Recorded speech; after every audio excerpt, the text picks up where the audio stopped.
You ask Tiger to solve. This deals with linear equations with one unknown. The final result is x equals 8. Let's solve it step by step. Group all constants on the right side of the equation. Subtract 16 from both sides. Simplify the arithmetic.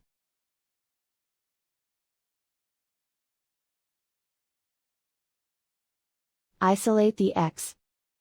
Divide both sides by 12. Simplify the fraction.